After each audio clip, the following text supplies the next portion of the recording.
ఆశల పల్లెకిలో ఆశావహులు. MLC seat కోసం కాంగ్రెస్లో ఆశావహులు. 5 ఎమ్మెల్సీ స్థానాలకు 25వ తేదీన పోలింగ్. కాంగ్రెస్కు 4 ఎమ్మెల్సీలు దక్కే అవకాశం.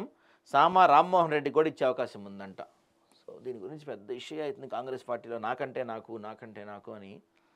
మరి ఎవరికి వస్తుందో. ప్రస్తుతం రాష్ట్రంలో ఎమ్మెల్యే కోటాలో 5 ఎమ్మెల్సీ స్థానాలు ఖాళీగా ఉన్నాయి.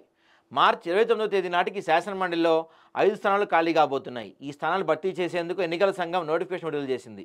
మార్చి 20వ తేదీన పోలింగ్ జరగబోతుంది. దీంతో ప్రధాన పార్టీల ఆశావహులు ఎమ్మెల్సీ దక్కించుకునేందుకు విశ్వ ప్రయత్నాలు చేస్తున్నారు. ముఖ్యంగా అధికార కాంగ్రెస్ పార్టీలో ఎమ్మెల్యే కోట ఎమ్మెల్సీ సీట్ పొందేందుకు రాష్ట్ర స్థాయి నుంచి ఢిల్లీ స్థాయి వరకు లాబింగ్ జరుగుతుంది. కాంగ్రెస్కు 4 దక్కే అవకాశం ఉంది. 4 ఎమ్మెల్సీలు గెలిచే అవకాశం ఉండడంతో కాంగ్రెస్ పార్టీలో ఆశావహుల తాకిడి ఎక్కువైంది. ఈ రేసులో జీవన్ రెడ్డి, జగ్గారెడ్డి, వేం నరేందర్ రెడ్డి, సామా రామ్మోహన్ రెడ్డి, జట్టి కుసుమకుమార్, కుమార్ రావు, హర్కా వేణుగోపాల్, అంజన్ కుమార్ యాదవ్, చరణ్ కౌశిక్, సునీతారావు, సరిత యాదవ్, అద్దంకి దయాకర్ పేర్లు కూడా ఉన్నాయి.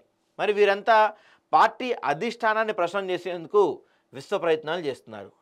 వీరి ప్రయత్నాలు ఎలా ఉన్నా ఎమ్మెల్యే కోటాలో టీపీసీసీ మీడియా కమిటీ చైర్మన్ సామా రామ్మోహన్ రెడ్డికి ఎమ్మెల్సీ కన్ఫర్మ్ అయినట్టు సమాచారం. సామాన్య కార్యకర్త స్థాయి నుంచి టీపీసీసీ మీడియా కమిటీ చైర్మన్గా పార్టీ అధికార ప్రతినిధిగా ఎదిగారు సామా. అడ్వకేట్గా, మీడియా స్పోక్స్ పర్సన్గా కాంగ్రెస్ పార్టీకి ఎన్నో విభాగాలుగా సేవలు అందిస్తున్నారు. తెలంగాణలో కాంగ్రెస్ పార్టీ అధికారంలో రావడంలో సామా కృషి కూడా ఉందని ఆ పార్టీ నాయకులే అంటున్నారు. బలమైన బీఆర్ఎస్ పార్టీ నేతలను తన వాగ్దాడితో ఎదుర్కొని ప్రజల్లో నాటి ప్రభుత్వ తీరును, అరాచకాలను, అక్రమాలను ఎండగట్టిన విషయాన్ని గుర్తు చేస్తున్నారు. యువ నాయకుడిగా నిత్యం ప్రజలతో మమేకమవుతూ వచ్చిన సామాకు ఎమ్మెల్సీ ఇస్తే పార్టీకి మరింత ప్రయోజనం చేకూరుతుందన్నారు. కాంగ్రెస్ అగ్రనేత రాహుల్ గాంధీ సారథ్యంలో పార్టీలు యువతకు అధిక ప్రాధాన్యత ఇస్తూ వస్తున్నారు. యువతకు అవకాశాలు ఇవ్వడం ద్వారా కాంగ్రెస్ మరింత బలపడే అవకాశం ఉంటుందంటున్నారంట. సో ఈయన చాలా సందర్భాల్లో కాంగ్రెస్ వాయిస్ని గట్టిగా వినిపించాడు సామా రామ్మోహన్ రెడ్డి.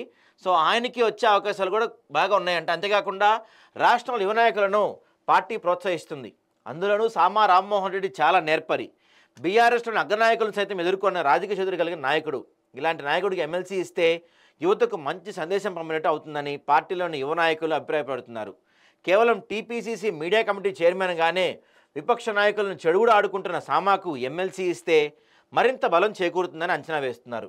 కష్ట సమయాల్లోనూ కాంగ్రెస్కు అండగా ఉంటూ కాంగ్రెస్ అధికార ప్రతినిధిగా సేవలందించిన సామాకే ఎమ్మెల్సీ ఇవ్వాలని పార్టీలో యువ నాయకులు డిమాండ్ చేస్తున్నారు.